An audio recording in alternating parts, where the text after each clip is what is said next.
Aveva gli occhi gonfi, gonfi, gonfi, gonfi dall'amor. Si è bevuto, ecco perché hai chiesto i 2 euro in più, perché il vino che hai bevuto tutta stanotte a te sei finito in cantina.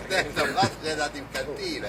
Anche il vino era buono nel 2008, però era buono. Quindi siete partiti 15 giorni fa Siamo partiti 15 giorni fa, normali, siamo arrivati 15 giorni dopo. da Palermo, Palermo, a Reggio Emilia, a Santa Lucia. Santa Lucia della Mela, ed è stato bellissimo. Aveva gli occhi gonfi, gonfi. E siamo solo a 3/4 del cammino. Assolutamente.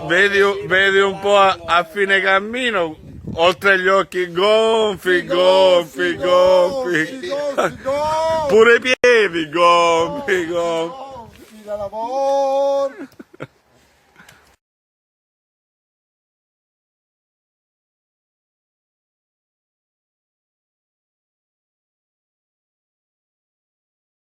Partiamo? Andiamo. Ciao, grazie. Vino ottimo, pasta eccelsa, formaggio.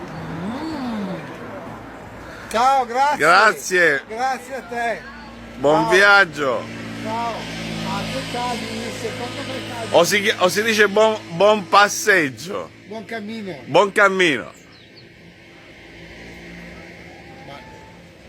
Si fermano ancora a mangiare questi. Non se ne vogliono andare, sono trovati bene, non se ne vogliono andare.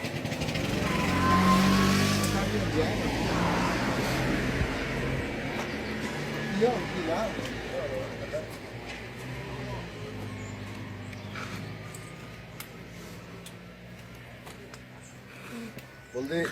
Buona passeggiata, buon cammino. Massimo dov'è?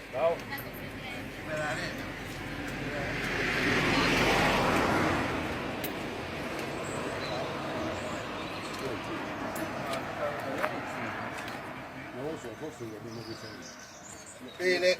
Però la più corta sarebbe una di là, ma... No, la più corta è Lato Monte. Ciao Francesco. Buona giornata, grazie a voi.